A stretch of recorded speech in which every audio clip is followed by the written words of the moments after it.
Hi, and welcome to Chain Reactions, a weekly live stream from Myosin XYZ, the leading global marketing network, and hosted by yours truly, Blake, and my co-host, Polina.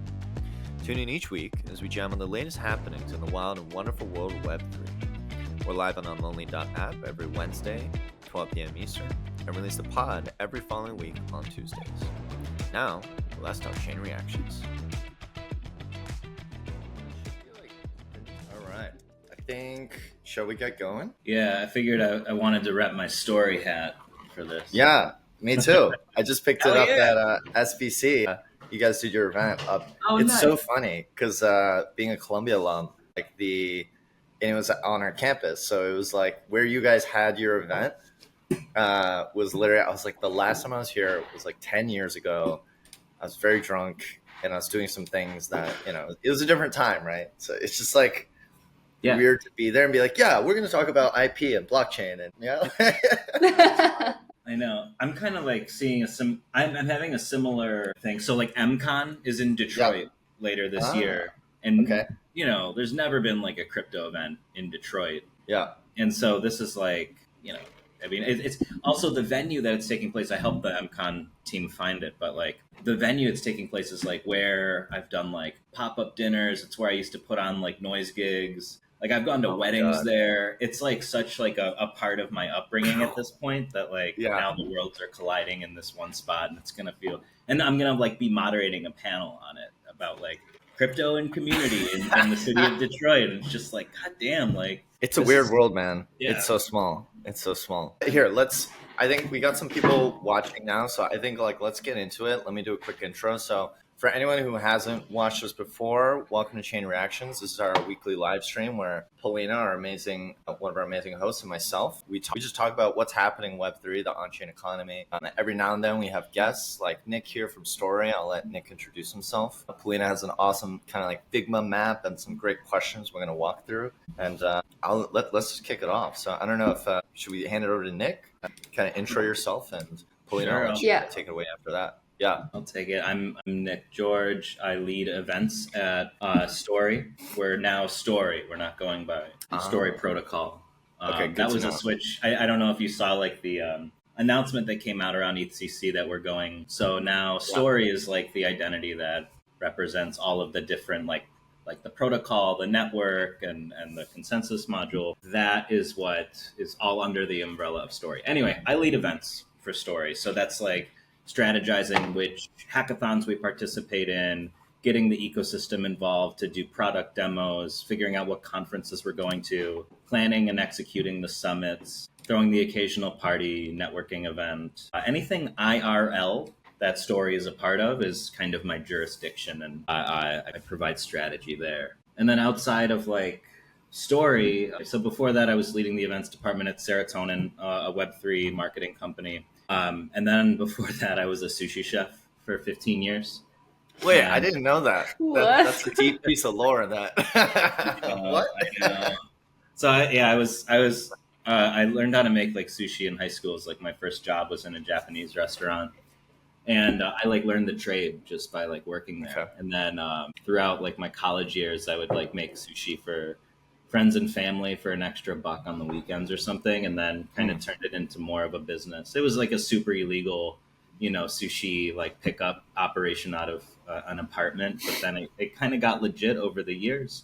Yeah. Once I graduated from college, I was like, I'm just going to do sushi for a while. So I started my own sushi business, ran it for 11 years, and then the pandemic just like crushed like everything. I feel like there's a lot of home delivery like things though at the time though, wasn't there? Like people like making these at home and shipping them during COVID, so we tried to pivot to like delivery and pickup stuff when the pandemic hit. Like it was the problem is the momentum completely stopped, and so like I was doing 5 gigs a week with a crew of 8 people like in March 2020, and then it hit, and like some people split, like took it off, like they were just like, I'm just gonna rock like unemployment for a while, and a couple of them opened up sushi bars, one of them moved to Arizona, so like the hardest team part was just like disbanded. The team just, like fell apart, and so I I don't know. What's the bridge between being a sushi chef and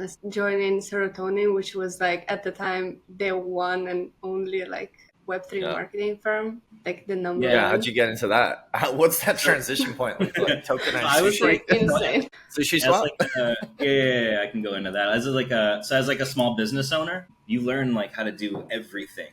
So that's like the accounting, the project management, the advertising, the marketing, running a team, making sure everything is in the right place at the right time, and then also upholding like very high quality standards of quality, especially when it comes to like upscale Japanese food. And you're kind of interacting with clients, and it's like halfway between front of house and back of house. So the skill set was like very transferable to marketing. And I had like a budding interest in crypto. I'd heard of Ethereum like when it came out, and I had a Coinbase account, and a friend of mine who was in Friends with Benefits, who also kind of was like my go-to guy of who I'd like ask like, what is crypto? And he'd be like, here's what it is, here's what we should do. FWB, quick shout out. Yeah, exactly. Let's go. And shout out to Daniel Keller as well, as the kind of person who added me to Friends with Benefits. Let's go.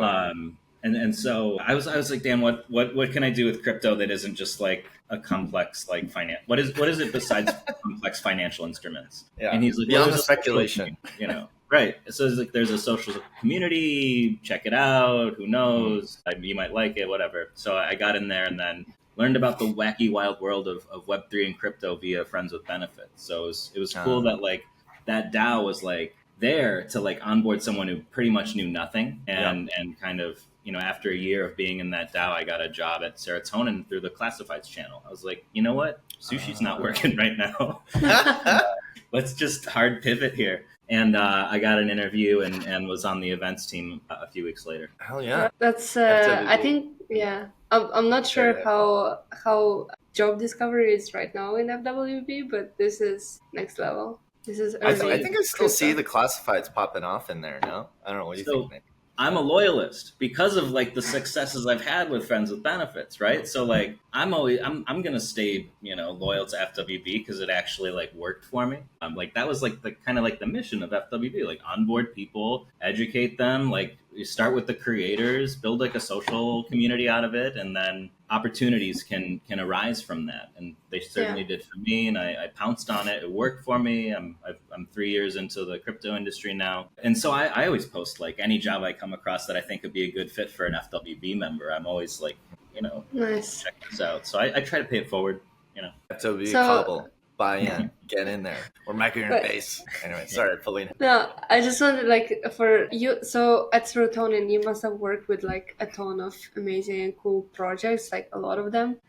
How did Story steal you? Because you basically had, all this big playground with all these brands, so many ideas and stuff like that, and then you decided to go and work like for just one brand and Story. Yeah. Why? This is such a massive question to answer that has like so many different factors, and there's no like single answer here. Don't worry, we got time. We got 45 minutes. So like, I worked with tons of awesome projects at Serotonin, and I had a great teacher. Like the core leadership of Serotonin are gigabrains. Like they're like the best marketing company in Web3. Absolutely phenomenal at like identifying potentially like non-crypto native talent and being like these skill sets definitely apply here. Hannah Reskovich was my boss at Serotonin, and I learned under her leadership for the better part of 2 years, and made my way up to being the director after she left. But getting to work with like PayPal, Vega, LF0, Robinhood, Arbitrum, there was like Dispatch. There were so many different teams that sometimes we would just do like one-off stuff, but eventually I was kind of like the de facto like events person for LF0, for example. So I managed their like entire year of events, stuff like this.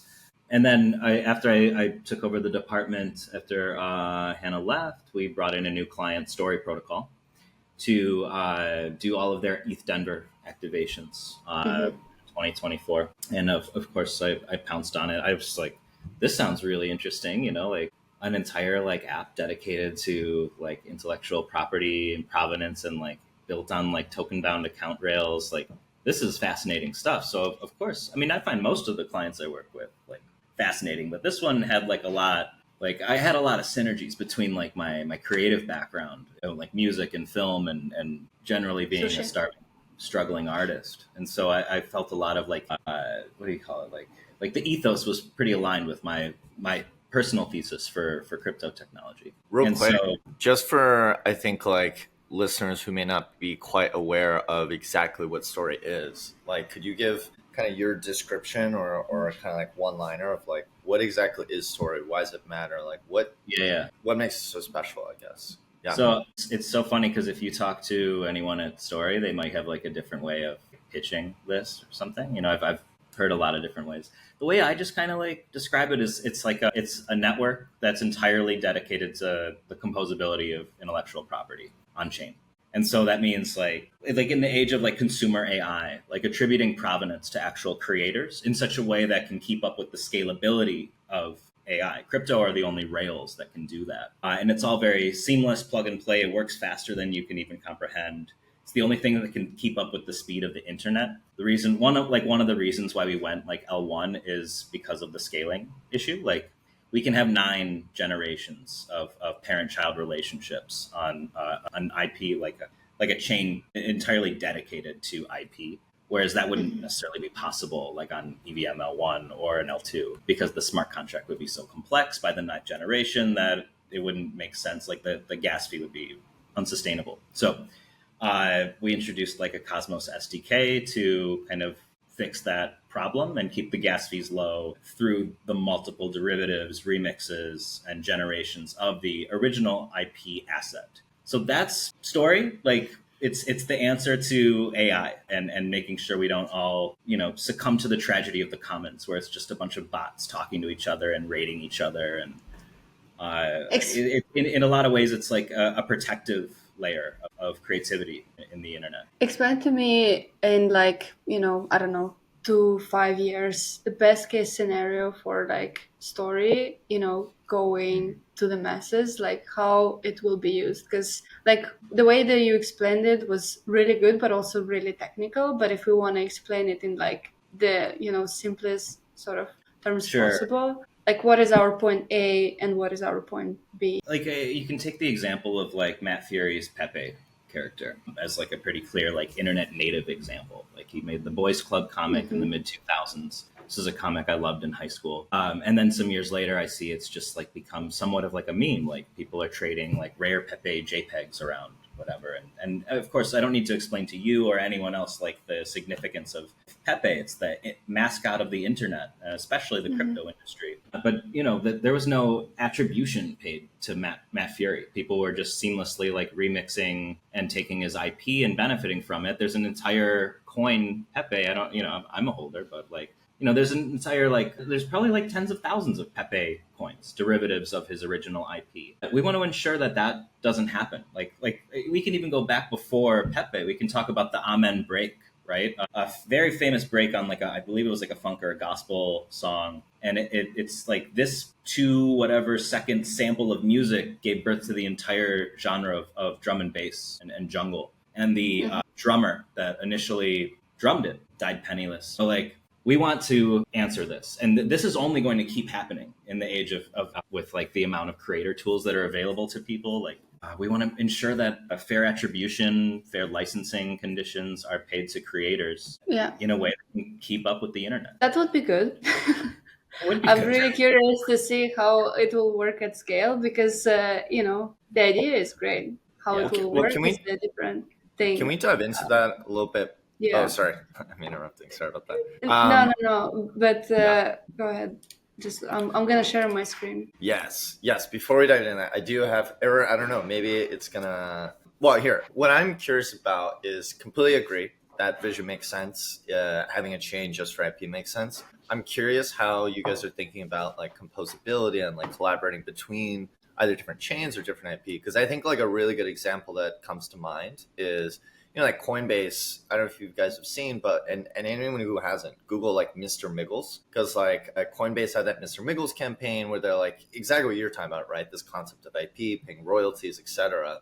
But it's ironic because that commercial was incredible. I was like, this is a great commercial. Totally makes the point for IP and putting it on chain. And then someone just did the opposite, which is they just launched a billion like Mr. Miggles meme coins, and there was no attribution to that. So that's something I'm thinking a lot about, is like, agree with the philosophy, but like, how can we bring that to life? And, I guess, is it economic incentives that need to be driven towards the chain or in some way? And then also, how do you guys think about like cross-chain collaboration? Because it makes sense that you guys are not one, but how are you going to, there's a lot of activity on other ones too. So how do you like bridge between those or collaborate? Sure. Yeah. So two awesome questions there. When it comes to like cross-chain collaboration and interoperability, like, yes, that's all in the roadmap, and we just need to build like the first apps and the first primitives out. But I generally have like a collaboration over competition approach to all this. So via cross-chain APIs, seamless, like what do you call it? Like chain abstraction. Like there will be ways for people to hold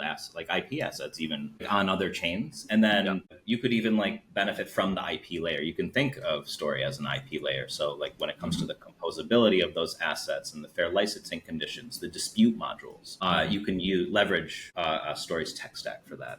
And then the second question is like, how do you prevent like theft, I guess, of like IP? And like short answer is you never will be able to stop theft of IP. But what you can do is encourage community building, like co-creation. If it's registered with clear terms of how this can be used for like commercial usage, then you can do it in a way that's fully sanctioned by the original IP holder.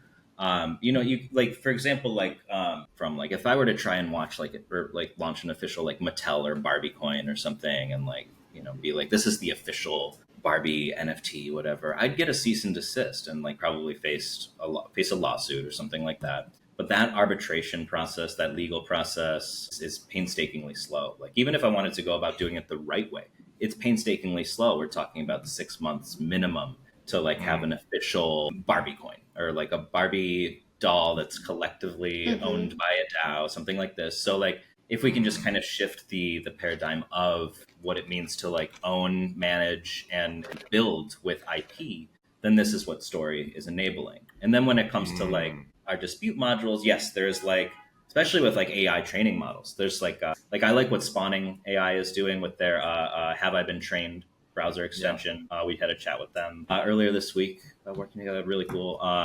We have like a similar capability, like, don't fuck with my data. So like you can actually use a lot of the same tools that are being used to produce to actually like flag like, hey, this is a copyright infringement.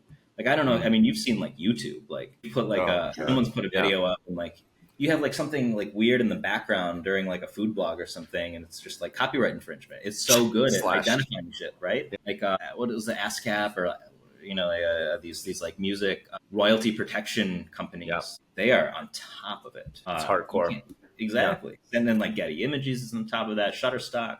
So like Story is the infrastructure that will onboard a lot of these. Like that's like a key target audience for us, like a user for us. Let's work within, let's do stuff together. Let's do it the right way, but we don't have to wait 6 months to use this shitty song for my pizza commercial. Like there's an IP marketplace that you could like go to and find officially licensed sanctioned IP. And then you have the benefits of like a crypto ecosystem behind it. So that enables like co-creation, that enables like shared ownership, 7 to 9 generations of royalties paid out, seamless remixing and derivatives. Like none of this would be possible without. It's all coming. It's all coming. And it makes a lot of sense. It's so I guess the other thing I'm hearing is like it all, at the end of the day, like someone's just got to build it, right? And then I think it's probably, onboarding the right brands maybe, and then just starting to, it's always that cold start problem, right? Of like, how do you get this thing off the ground? But once you have enough momentum, it's like, makes sense. Like when you have it on chain, you can have those dispute mechanisms. It's a lot quicker. It's more efficient. You can trace it all the way. That's exciting. I'm into that. Yeah. And then just in regards to the cold start, like we have our Story Academy program, which is not only meant for like people who have ideas for Story, it's also meant for existing projects, like existing NFT communities that want to take advantage of our IP stack. Like you can apply for funding and we'll fund the integration of it basically and help you every step of the way.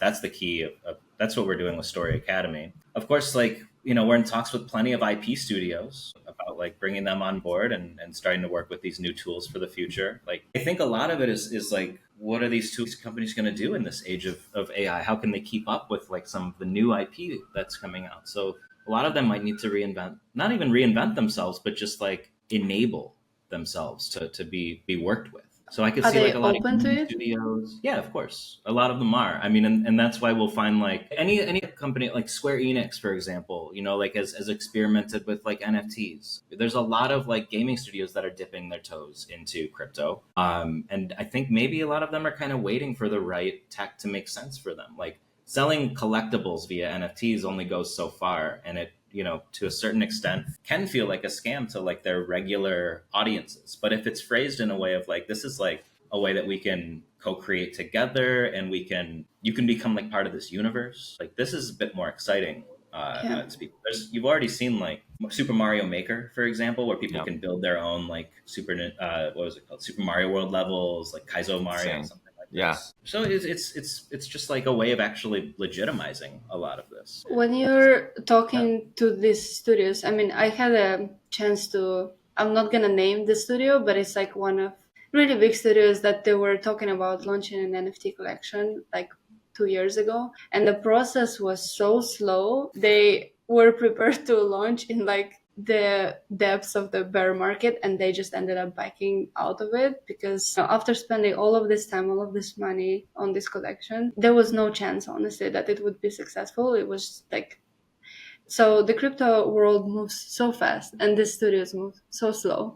How is like, are you facing this challenge with when you're talking with them? Like, yeah, but on the same side of the same token, like it's like those companies that have been interested in and potentially want to participate in something like this, like it's still been a 6-month process to get like the legal conditions ironed out so that there can be like an NFT collection. I'm sure it took like Liverpool Football Club and the Milwaukee Bucks. Yeah. Like so the sales long. cycles for these bigger brands is like a year, exactly. At least. It's crazy. Right. And I think like the bigger brands are going to want to watch smaller brands come in and do it first, like as the guinea pigs of sorts. But once it's like a tried and true, like this actually works kind of thing, our thesis is that they're going to come on board. It's so inevitable.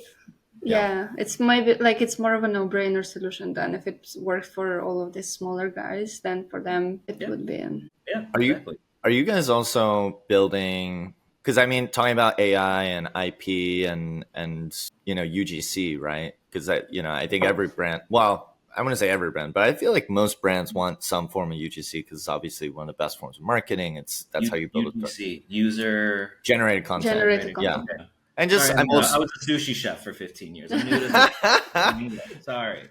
Sorry, deep in the marketing jargon. Yes, user-generated content. Like when you have your community make memes, when you have them, like you're talking about Super Mario Maker, where you're having them make levels, where you're having Minecraft-generated levels, user-generated skins. Is that something you guys are dabbling with or helping promote as well? Like kind of, I guess, like, I don't know if it's like fostering AI models, but it's like, how can you actually dog food and show this intersection of, hey, a great example just off the top of my head is like Titles, and I think, Nick, you know them, and we're in a lot of group chats with Soren there, right? So like Titles is a really great example of like, for those who may not be aware, right? It's a platform where an artist can actually train an AI model off their own art and actually help like own, I guess, the rights to that and license it out so that anyone can then, build their own derivatives off of an artist's art, but the artist still profits. Like, so I think those are really interesting kind of like concrete use cases for, I think, exactly what you're talking about. Like, imagine if, so I don't know, I'm just thinking out loud. Is that something you guys are directly, working, funding, thinking about, I'm assuming? Yeah. Right? So that's totally all being funded through Story Academy. We're really kind of nurturing a creator ecosystem around Story. And I think, so a lot of it is like Story hires creatives. Like we're hiring for like an art director right now. I think it means like our developer relations team, they're very like creative themselves. We have like a program called Free Idea Friday, where like here's something that would be cool. You could build the story, go build it. So I was just trying to poke around. We have this awesome like free idea repo I wanted to just like list off, and I can't find it right now. I know maybe I'll find it, but like there's so many ideas, and like we're we're like the creativity internally at Story Protocol or at Story, and between like our creator network and our Story Academy like builders network in the Discord, like there's a lot of ideas being thrown around. It's just like we got to sit down and we got to build it. And so a lot of like the event strategy I'm putting forth is really about like these developer support days and making sure that there's like good mentorship sessions with our core developer relations team, so that we can like, someone has a crazy idea and they don't know how to code, and we can put them together with someone who does, and really just kind of like bridging these gaps between like creators who don't have that technical prowess and then, you know, seasoned developers who are looking for a visionary. So there is a lot of like nurturing going on here, and that's what our aim with Story Academy is. That's creator exciting. Matchmaking. You can do an app for this. We're big on that. It's like find your technical co-founder. Yeah.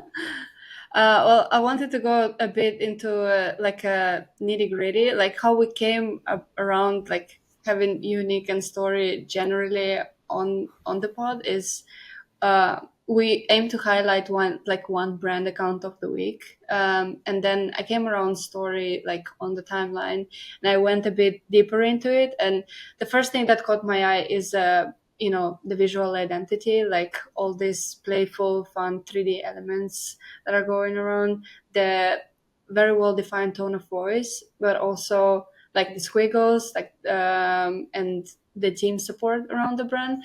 So I wanted to like visualize it a bit for myself also on the board, and kind of like reverse engineer what you guys are doing. But where I wanted to, like what I wanted to ask is also, where did these squiggles come from? Because I feel like, you know, there's for sure some meaning behind them, but they don't, like, they're not part of the logo or anything. It's just sort of, either it's just, oh, it looks fun, let's do it, let's make it part of our identity, or it actually like means. Wait, when you're talking about the squiggles, are you talking about these shapes, these like 3D shapes? No, the IP, you see, like. Yeah. Okay, so I love it. In terms of like the actual etymology, if we can call it emoji etymology, whatever. Yeah. Like, I'm not 100% sure where it came from. It looks cool and it's great because it works on text-based platforms. But I think that the idea behind it, at least my interpretation of it, is like, listen, like I think a lot of like crypto is a cult. And I think a lot of different projects in crypto are cults, but I don't think it's cult in the derogatory sense. It's kind of like an endearing cult. It's like we're actually cultivating something. We're cultivating a community with a shared, some, you know, like shared beliefs of like ideals, like to a certain extent. Like let's say like the Story cult all believes that on-chain IP will be good and they could benefit from it. Anyway, so like cults have rituals, cults have symbols. And so I think it's a nod to just kind of playing with a bit of the, you know, insider info. Like, are you in on it? Like, do you have the insignia? So, you know, in the same way that all religions have symbols, Story as such has our squiggles. Yeah, I love that. Are there any rituals that we're not aware of? I'm working on that. Yeah. You're working on that? The first one is going to be on Korea Blockchain Week. I'm working on it. We'll figure it out. Another thing that I just like pull some blood and do a blood oath. I was like, nice. And then we put it on chain on the Story, and that becomes on-chain blood. Beautiful. On-chain blood. Let's go. Blood is IP. You know how there was this sneaker drop from who's this guy? Which one? Can you zoom in?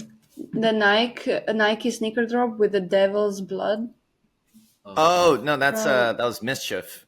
Yeah, Mischief, and then they were together with the one very popular singer who I forgot his name, and then Nike was like sent him a cease and desist because it was Lil Uzi, I think, right?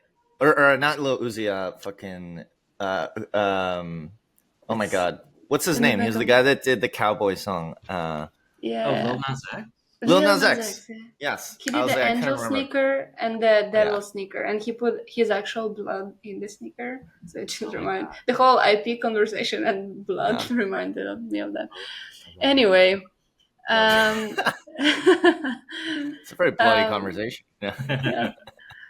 Another thing that I spotted, and I think I'm starting to see more often, especially with the brands that are doing really well on X, is just the support of the whole team. Like, the co-founders, they have the little IP squiggles, like thanks to their name. Oops. Like the whole team kind of in some way speaks the story and posts about story. So I was curious, is there any sort of like internal incentivization for shielding story through your personal accounts to put the name forward? Listen, I have I'll be honest, this is my crypto Twitter. This is the Twitter that I engage with the crypto world through. And so whatever projects I'm into and working with at that time, yeah, I'm gonna like be very forward and outspoken on my on main as we call it. I have like a personal Twitter. No one's allowed to see that. That's entirely just posts about like how the Red Wings are playing and like tacos. Like it's just like I don't need you got a secret Twitter? I gotta hunt that one down. if you really want to hear like me get granular about like how the Red Wings played tonight, like yeah, sure, check it out. Let's go. But I don't need to. I'll get unfollowed so quickly. Like if I were to be hockey posting on me. Anyway, and then a lot of it's just me complaining about like the city of Detroit and like, shouting out restaurants. Anyway, it's like very localized and esoteric. Anyway, this is to say, let's go back to this like incentivization of the team to kind of represent the brand on their social accounts. I think it just behooves each individual as a contributor to feel like yes, like they are employed by Story. Yes, they are a member of the team and they want the team to succeed. And, it's almost like wearing a uniform as you're on that team. It's like you're playing for Story and like, that's your main professional team that you're playing with. Sometimes you might go out and play for the U.S. National team at the Olympics. You might get traded. I don't know. You might be like an assistant coach for another project. But like for the most part, yeah, like people are team players. It's Story, and so we wear the uniform. That's I really like this analogy of wearing the uniform.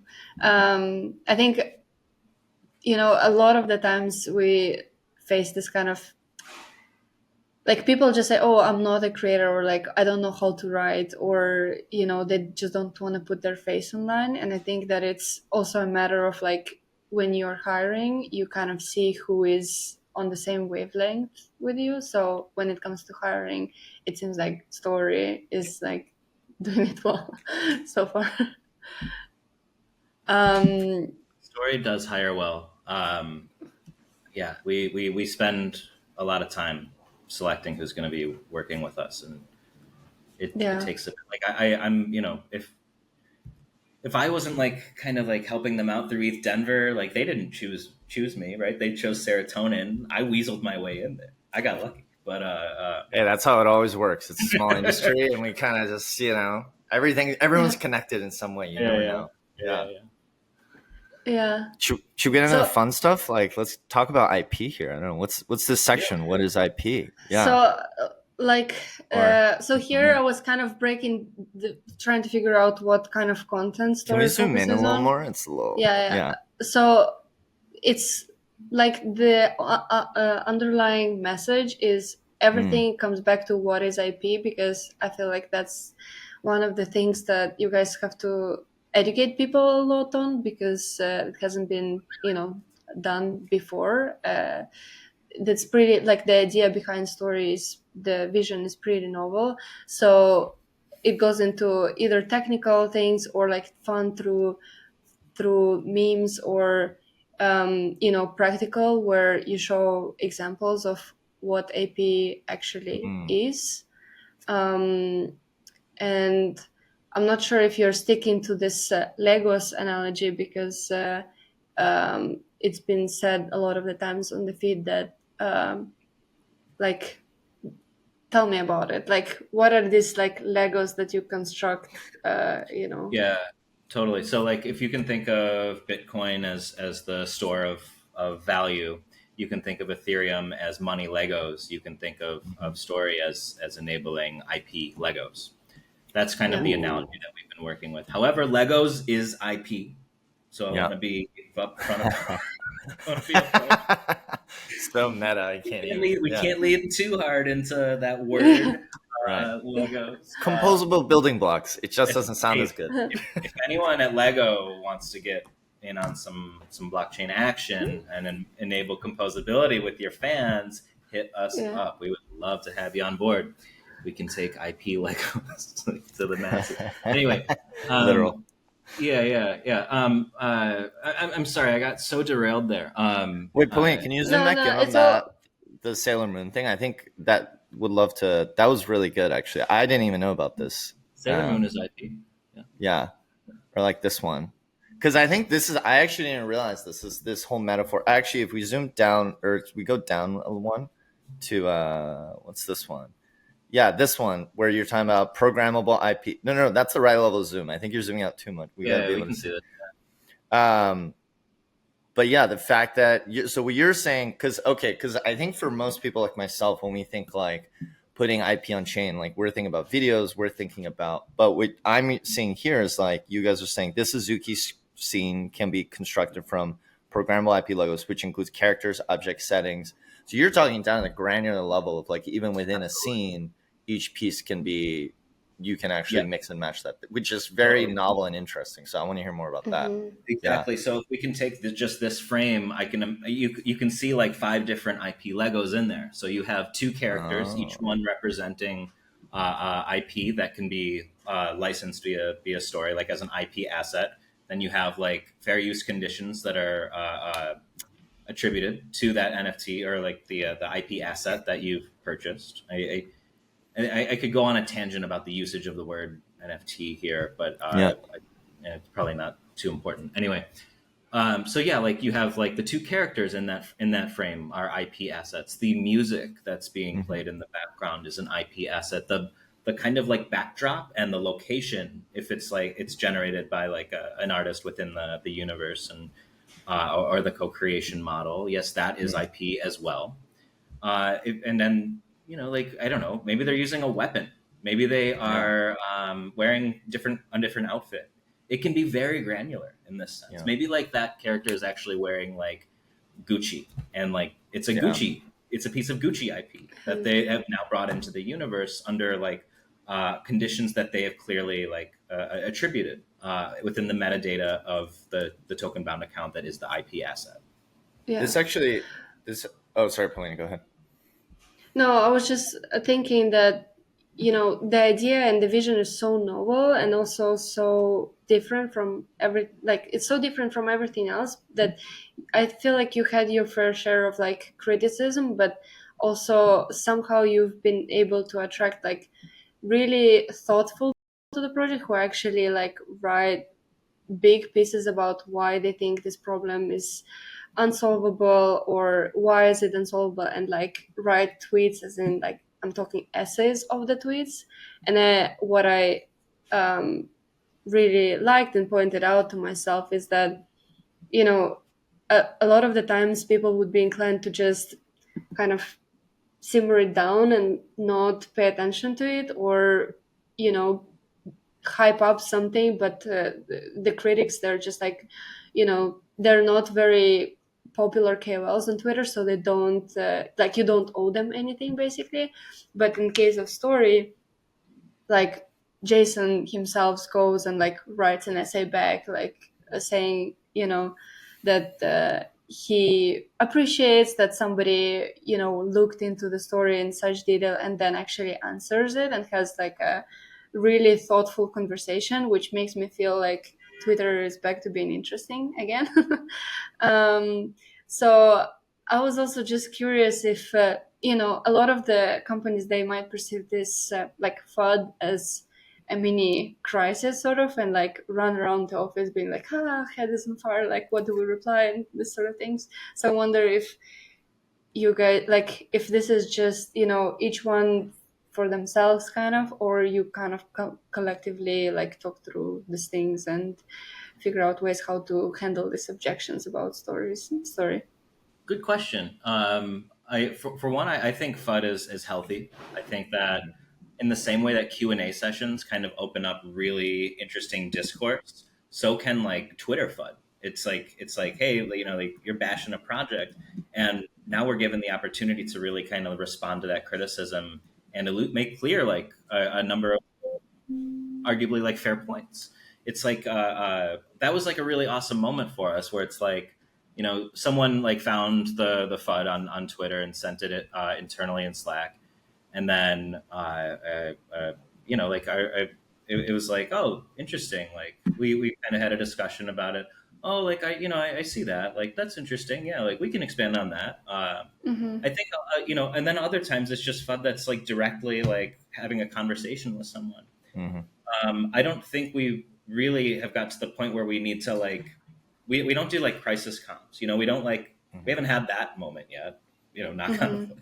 Fingers crossed. Yeah. I in the case of like the protocol breaking on something crazy, like that tends to happen in this industry. Right. So, like when it comes to just like more, like a lot of this FUD is, I think, a bit more like ideological at the moment. Yeah. And because there's no real like, yes, you could like, it's a big idea. And when you have big ideas, people are gonna be skeptical, especially in this industry, because everyone's like, "I read the white paper, and here I have some." Yeah, thoughts, exactly. I just think it's super healthy. Like we welcome any and all criticism, and we love the debate format. Jay, and it's great. You have like the three co-founders that are very different from each other.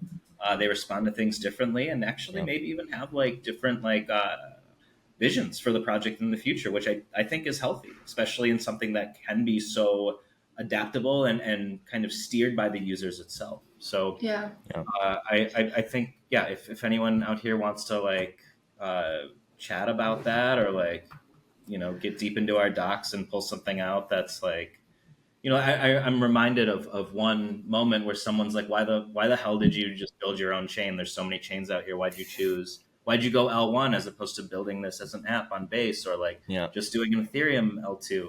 Like, isn't that like antisocial behavior? Isn't that like against the spirit of mass adoption? And like, listen, I'm not going to go into the super technical details about why we chose L1, other than like what I kind of like was alluding to earlier. But we had like one of our lead engineers pipe in and just like have a thoughtful discussion, like a back and forth with someone else who is also a developer.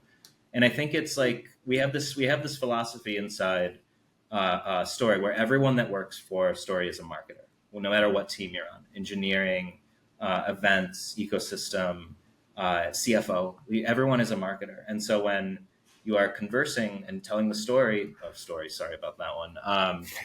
That's actually the name of this episode, by the way. It's literally the story behind story. So you'll see that. Right. But it's like clear communications and storytelling is like, these are core skills that everyone at Story has adopted. If I can piggyback, sorry, go ahead, Pauline. Go ahead. Well, just piggybacking off of what we're talking about, the story behind story, right? Something that I think has been on the back of my mind is kind of, we talk about IP, we talk about storytelling. I think I had this conversation last night, actually. I just watched like Deadpool and Wolverine, and the reason, it's one of the hottest movies in the country right now. If you haven't seen it, go watch it. It's amazing. I was laughing the whole time. But the reason I bring this up is because I was talking up, to my fellow moviegoer. They knew who they are. And we were having a conversation around the reason I think that movie was so good is like, there's so many layers of storytelling and it's so meta and et cetera. But I guess all this to say, like, my bigger question is like, and then it brought me to a point of everything is storytelling, right? Whether anything we do, any career you do, that is the number one skill you can have in life. That being said, if everything is storytelling, everything is IP. So this is a very, very long way of me getting to the question of, when you guys are thinking about IP and when you guys are thinking about IP, how are you guys thinking about like verticalization, what you're focused in on, right? Like, are you guys trying to focus in on more like music IP, movie IP, TV, or is that not even how you think about it? Like, how are you guys? because at the end of the day, like when the whole, right, like any good marketer will tell you, like, who's your ICP, who are the 3 target personas you're going after, who are you trying to build with, I guess, is the main thing I'm curious about. Yeah, super good question. And I'm only going to be able to respond to this from like the narrow landscape of being like the lead of events, right? And I do work like half on the marketing team, half on the ecosystem side. So like what I can say about that is that I know we want to focus on, like, we have to have the tools in place for end users first. So a lot of our strategy is like finding people that can actually build out apps with these new IP primitives. So like we need the apps first before like IP studios can work with them. So like right now we're like building, like heads down, building tools. We're getting out there. We're finding like the best and brightest builders via Story Academy that want to build these apps for studios to use. You know, there's so many in the pipeline. I'm not sure what I can say, but if you go to the website or check like our Story ecosystem posts on Twitter, you can kind of get like a glimpse into what's in the pipeline. I will say that I do think we want to focus on like crypto native IP to start as like proof of concept. Like this is how it works, and the rails are already in place, and it's an easy integration. So like there's a lot of like IP studios that are already working with on-chain IP, and so we're looking to kind of unlock a lot of stuff for them first. So like you know, keep an eye on like Mind Blowing from Bali. Like they're working with like the One Piece IP, like really exciting stuff. We're sponsoring their event in Bali in a couple weeks. If you're in town for like CoinPost Asia, definitely. I'll be there for after Breakpoint. We have a whole myosin offsite there with this. Yeah, let me know if you want me to link you up with them. They're super cool. I'd love to chat. Yeah. So yeah, to like, you know, I think we have a very realistic approach to growth. We're not trying to bite off the entire world of IP first. We start with stuff that's the most feasible first, get the primitives and the apps in place first before we can start taking in like, you know, like movie studios who are interested in like, because a lot of this will essentially be like real world on the same infrastructure as real world assets. So yeah, I think if that's like any indication of what's like in the roadmap for development, it's like a very methodical approach to how we are approaching the whole like everything is IP conundrum. I'm into that. That's exciting. Now, like my brain is humming. I'm like, yeah.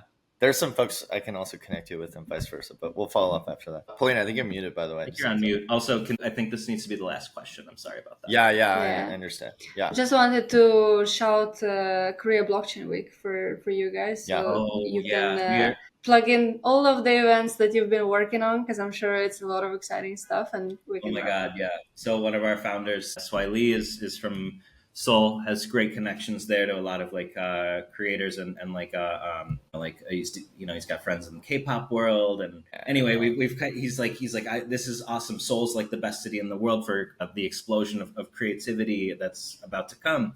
So let's go big here. Let's double down.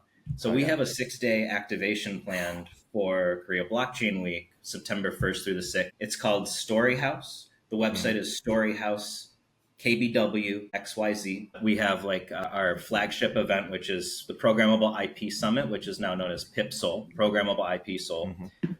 That's like an entire day dedicated to the intersection of creativity and AI.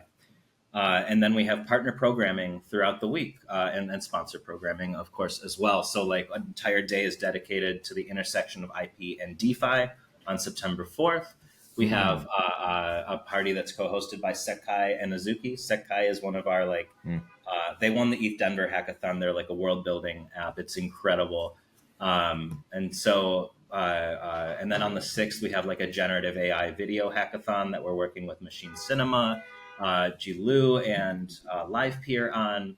We have our Story Academy Hacker House Day on the day of September 6th as well, where you can kind of check out product demos from all the teams building on Story. And then, of course, a raucous closing party hosted by Ritual.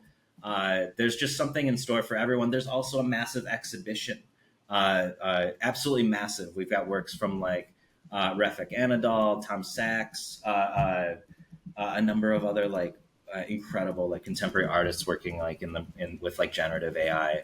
DK, it's just, I'm so excited. It's going to be an insane week. It's going to be so fun. And I've been going insane putting it together. You were the one person who put all of this together. No, it's a team effort. I was like, oh my God. Exhibition. I'm like helping the partners out. We have our blockchain researcher in-house, like curating the PIP Summit. Nice. We've got like SY's homies like coming out to plan dinners. Like it's a huge team effort, and my goal is just to bring it all together cohesively under one roof. Yeah, it's gonna be so incredible. For whoever is in Korea Blockchain Week, it's gonna be amazing. I'll be there. I'll see you out there. Oh yeah. Okay, sweet. I got to split. This is awesome. Yeah. Thank you so much for giving me this space to This talk. is incredible. Yeah. Thanks so much for coming on, Nick. Yeah. And this was great. We'll have the podcast live next week. Anyone who's listening, go check it out. Story.